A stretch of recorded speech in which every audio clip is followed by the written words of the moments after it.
Hey, what's up YouTube? This is Crazy Werewolf here with my second video for my channel. This time I'm introducing this opening of the two starter decks, the Shoutmon starter deck and the Greymon starter deck for the new Digimon Fusion collectible card game, which the expansion is called New World, as you can see. The contents are that come in the starter decks is the 30 card deck, a pack of 10 cards, and of course the playmat slash rule book, because the rules are on the back of the playmat, so it's convenient that way, I guess. Bandai was never really known for making an actual rule book like some of the other card games tend to create, but that's absolutely fine. I mean, it is pretty convenient to have the rules with the playmat, but it's not absolutely necessary. Once you learn the rules, you know, it's not really like a mandatory thing. So as you can see, each of the starter decks come with their own super rare card. And one thing I didn't really reveal too much, I don't know if you can see it, but if you look closely at the shiny effect, it's a little hard to notice with the camera because the light is reflecting off the cards, so you can't really tell, but I can see the shiny effect in the backgrounds, the name on the top, the Digi Fusion thing up here, all this is all shiny. It's really hard to tell because the light is really reflecting off. Let me see if I can, hold on, sorry, give me a minute. Should I see maybe if I can lift the light a little bit, maybe that'll help out. I doubt it, but still not there. Oh, god damn it. I'm very organized. I mean, can you guys tell? No, I can't tell from the camera. See, like that effect right there. See that shininess? That's what the super rare cards are made of. And at first, I wasn't really a fan of it, but the more I look at the cards, the super rare cards, the more the super rare shiny effect, it just looks so beautiful. Like the foils look cool too, but I'm beginning to like the super rare foils more. They look so freaking cool. They're very unique. Compared to other card games where they're either just have foil or they're holographic and, you know, the names are in gold print or something, like in Yu-Gi-Oh! Ultra, Secret Rare cards and all that stuff. But it's pretty creative and very imaginative, I guess. Innovative, I guess you can say. Alright, so I'm going to show you guys the cards themselves, what you expect from the cards, and pretty much I'll eventually have a different video showing a how to play guide, so you guys know how to play the game. So I'll be giving out also deck tips and all that information that's gonna come with it. So the more I practice this game, the more knowledgeable I'll get, and the more I can definitely help you guys out, especially those interested in playing this new game. Let me put the light down because I think that's the reason why you guys can see the card. There you go. Much better, I guess. This is the reflective light. Let me see. It's a little hard to tell on the camera because, you know, the light doesn't shine. I mean, the important thing is you guys can see and read the effects, and if you guys are interested. So this is a super rare Shoutmon times 3.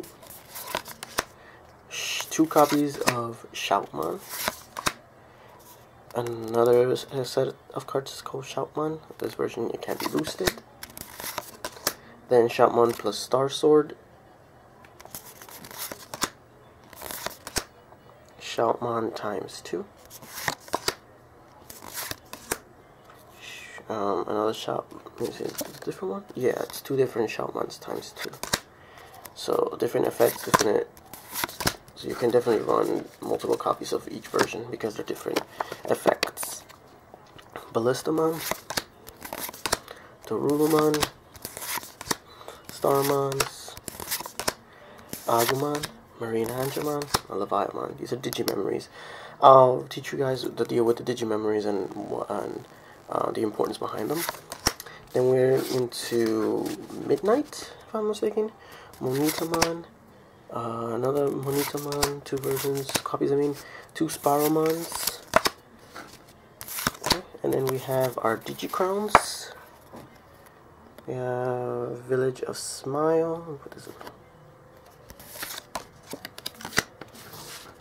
2 copies of Village of Smile. 2 copies of Digimon. And 1 copy of Keen Whalemon Internal. Should be Keen Waymon, but okay. Alright, that's the starter, the red starter deck. I call it red. It's color based. And because I play Magic, so I'm using the same colors, not the name. So it's Fusion Fighters. And these guys are blue. I hate when I can't remember. Put it in the comments to help me. I'll figure it out eventually. So the super rare for this one is Metal Greymon plus Cyber Rancher. When you fuse it, the effect triggers and it says your opponent discards a random card from their hand. It's a pretty decent effect. You know, boost of 100. Is that 100? Well, the ink looks a little smudge on the 1, so it made it look like a 7, but it's a 1. And 1300 power, which is not bad, and it's a 4 cost. It's pretty good. And you just need 1 blue. I'll remember it. 1 blue card and then 1 card of any faction. So 1 Metal Greymon plus Cyber Rancher. 2 cool versions of Greymon. I like this artwork. 2 other Greymons. Sorry, I don't need to cover the cards. It's just a little hard. Male Birdramon. That looks better. 2 male Birdramons, different works. Metal Greymon, 2 copies.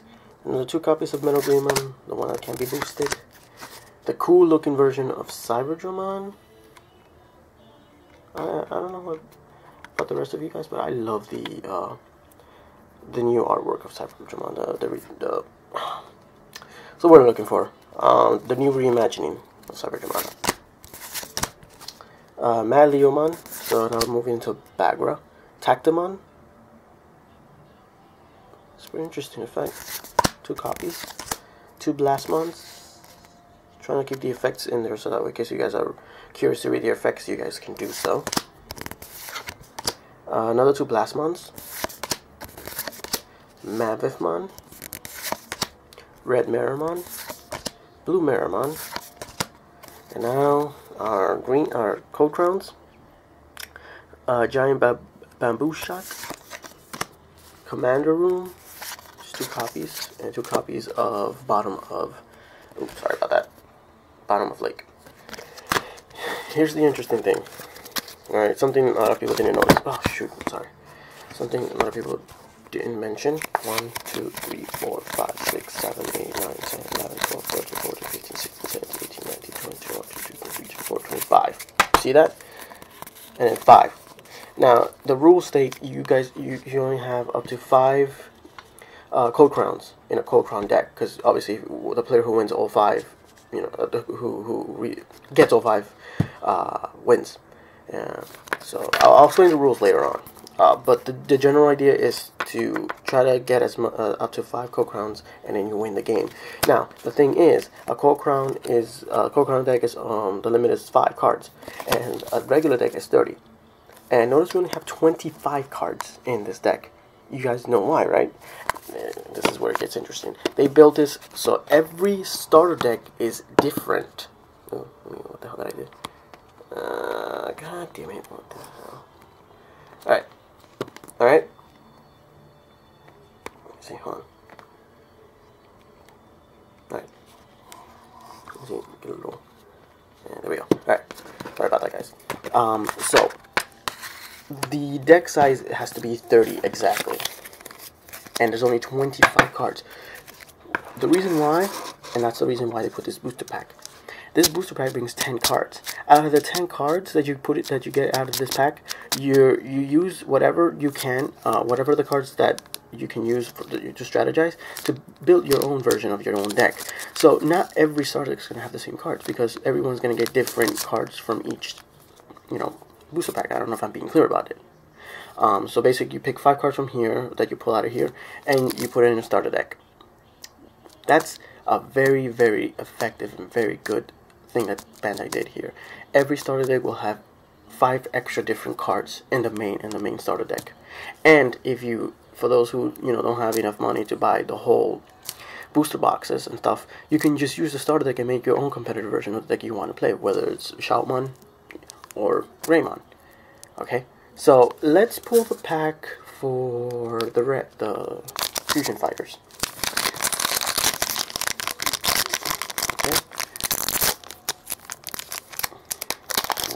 foil here. My foil is male Digimon, so that's interesting. That can work for this deck. Sparrowmon can work for this deck. Leviathan can work for this deck. Shoutmon ×2 can work for this deck. Shoutmon plus Starso can work. Monitamon, and it's gonna work for the Greymon deck because it supports Bagger cards, and that uses the Greymon deck uses Bagger, whatever, Baggermon or whatever. Now let's pull the pack for this one. Oh, well, let me look at the cards again so that way you guys know. So my rare is male Digimon, and Sparrowmon, Leviathan, and Shoutmon ×2 are the uncommons. Oh, let me show that. I need to show that clear. Sparrowmon, Leviathan, and Shoutmon ×2. And commons are Metal Greymon, Golemon, Shoutmon plus Starsword, Digimon, Monitamon, and Kingmon Island. That's good that you get a Cold Crown in every pack. So now to open the other pack. So see, my rare here helps the Greymon deck automatically. Blastmon rare, Sparrowmon uncommon, Pheromone uncommon, which you can also use in this deck because there's no. Oh, sorry. The yellow means they don't have a specific faction, so you can use them in any deck. And this deck, if I'm not mistaken, if the Greymon deck, if I can't remember, I think the Tactimon says something. This effect states something about using yellow cards, and well, there you go. Cybergemon can also help Greymon deck. Another Metal Greymon can help. Golemon can help. Tributormon, you can use Lilymon, Dokemon, and Beastmon's Castle. You might be able to use this card too. I mean, it helps both sides, but use it right, it could be good benefit. So you see, so the idea is the strategy behind this. Let me put this a little. There we go. So that's the general idea of these starter decks. If you want to go with the Shoutmon deck or the Greymon deck, doesn't matter which version you want to pick, you're going to get a booster pack, and that booster pack will help you to complete the 30 card deck that you need in order to be able to play. So that's good. You're going to have different versions, different cards. Maybe the rare might be able to help you out, or maybe some of the uncommons or the commons, or maybe you might have a Cold Run in there that helps your deck better than anything else. It's up to you to strategize to see what works for you, and that's the idea behind these starter decks. And I think that's a fantastic thing that Bandai did here to make things easier for people. And so that's good. That's a good way to make the games. Not many card games do that. You're just given a starter deck on the spot, and then you play with it, and then you have to buy packs and stuff like that. So I mean, that's economic promotion, and that's good too. But that's how they make money. But this is a great way to introduce new players. So anyways, spread this out. Give me a second.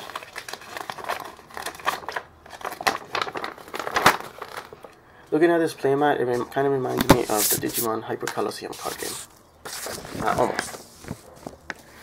Alright, lift this up. Sorry. Oh, Jesus, stupid leg. Alright, so this is the playmat. Okay, on the right side, we have the Code Crown deck area. This is where you put your Code Crown deck face down on the side, okay? 5. Remember, it's 5 cards. 3 copies of any Code Crown. You can use 1 copy of 1 Code Crown. It's up to you, but the maximum number of copies of any card in the game is 3. Remember that. Alright? Over here's the discard area. This, you can call it the graveyard. This is where cards go when they're exhausted, or when, according to certain rules, like for example, if a Digimon wins the battle, it goes to the discard area. I'll explain the rules as we go, the basic rules at least, and then with the next video I'll explain the rules in full detail. Deck area. Obviously you put your deck here face down. Simple as that. Over here we have the training area. The training area is where cards go to, like for example Digimon cards that lose the battle, they go here in the training area. And in the training area you also can use any cards that are in the training area to pay for costs, like for either when you fuse or when you summon a Digimon. So you can use the training area cards to pay for those costs, as well as cards from your hand. Okay. Over here is the one. Oh my God, I can't say that. Won Code Crowns area. These are the Code Crowns that you've won currently. So when you have 5 Code Crowns in this area, you win the game. Simple as that. Over here is the active Code Crown area. According to the rules, the priority player is the one that plays their Code Crown face up here, and it acts like a field, kind of like in Yu-Gi-Oh, you know, like the field spell. That's what happens here. And that's the gist of it. Priority player meaning the player who has a dominant turn based on certain effects. Like for example, if a Digimon, if their Digimon has a higher power than the other Digimon, they take priority or something like that. It depends. Like I said, we're gonna cover the rules with the next video, and I'll explain in full detail the rules and a show by how to play the game. Okay, guys, don't worry about it. One step at a time. And here's the battle area. Simple as that. It's just that. You know, here you put your Digimon that you summon, and they do commit battle. You know, here's the game flow. I'll try to cover this as much as I can, but it's a bit light. I shouldn't have. Let me see. There you go. I think that looks better. So, players will battle with the Digimon card to collect Code Crown cards. The first player to win 5 Code Crowns wins the game. And we have the gate phase. The priority player moves the top card of the Code Crown to the active Code Crown area face up. The draw phase, if you have 4 or less cards in your hand, draw cards until you have 5 cards. If you have more than 5 cards, discard until you have exactly 5 cards in your hand. So only during the draw phase, you have to make sure that you draw until you have 5 cards. So unlike other games where you either draw 1 card per turn or draw 2 cards per turn, or depending on the card game, in this game, in your draw phase, you have to draw until you hold exactly 5 cards. Okay? You always have to have 5 cards in your hand at the beginning of your draw phase. If you don't, you have to draw until you do. Simple. Set phase. Both players may set a card from their hand by placing it face down in their battle area. Summon phase. Both players flip their set of cards face up, and if a Digimon card is revealed, then pay its cost by moving cards from their hand and or training area to the discard area equal to the cost value. Simple, right? Fusion phase. Each player may perform a fusion by paying the fusion cost of the Digimon in their hand they want to fusion summon. Alright? Boost phase. Each player may perform a boost by paying the Digimon's cost. When using a Digimon to boost, move it under the battling Digimon sideways to line up the power and boost value. So for example, have Shoutmon times 3. This is not really going to happen often, but I'm just showing you as an example. So let's say you want to boost him and you want to use this as the booster. You put it under here. So the boost adds to the value of the power and becomes 1400 power. As simple as that. Alright, guys? Let me see, where am I? Battle phase. Okay, before I go to that, each player may perform a boost by paying Digimon's cost. When you send a Digimon to boost, move it under. Now, it doesn't clearly say where the Digimon that you're boosting, that it's going to be used to the boost, comes from. I'm assuming it's from the hand. I mean, it could be from the training area, but it doesn't clearly say. So I'll cover that once I read the rules in full effect and with my next video. But I'm just following the basics, okay, guys? The battle phase, final power is the total power of your set Digimon's power plus any boost and effects. If the final power is the same, priority player wins. End phase. If a player has won 5 Code Crowns, they win. Otherwise, the player who wasn't the priority player this turn becomes the priority player next turn. Okay, guys? Easy stuff. The rules, crazy rules, are on the back of the sheet. I'm not going to cover too much about this right now. I'm going to make a separate video about this. So if you guys like this video and you guys want to see more, please give a thumbs up, subscribe. I hope you guys are if you're interested in playing this game. And I hope you guys enjoy the revealing opening of the 2 starter decks. So now go ahead if you're interested and buy the starter deck of your choice. If you want both starter decks, that's absolutely fine too. More cards, the better, right? I gotta say, overall, this is one of the best constructed and one of the most amazing and most fun card game, Digimon card games that have ever come out. Digibattle was good, but it got really crazy towards the end. And Digimon CCG from 2004, which almost nobody has heard of. Let me see if I can show you guys an example of the cards. Hold on. These cards. It's a fun game, too Yu-Gi-Oh-ish, and it's it's too much of a win luck condition kind of game. It's a fun game. I played it, but overall, it wasn't constructed really well, and it felt like Bandai didn't care and didn't even bother promoting it. This game, they're going all out. So if Bandai is really working hard to make all this hard work and making the game last, and and allowing us fans to enjoy this game, let's support them, okay, guys? So anyways, I hope you guys enjoyed the video. I'll definitely make the video for the rules, and then I'll do a video for a play-by-play, and we'll go little by little and explore the game in the purest and fullest detail that I can possibly bring to you guys. And I hope you guys really enjoy it. I'm definitely enjoying it. For those of us who don't really have that many friends and that many people interested in playing the game, don't let that bring you down. Get in contact with other people, get familiarized with the game, if you have to, try to convince others to see if they're interested in playing the game. You never know. Some players who play other card games like Magic, Yu-Gi-Oh, or even Pokemon might end up liking this game too. You never know, So guys, let's give it our best, let's work together. Digimon fans unite. And I'll see you on the next video, guys. Alright, peace out.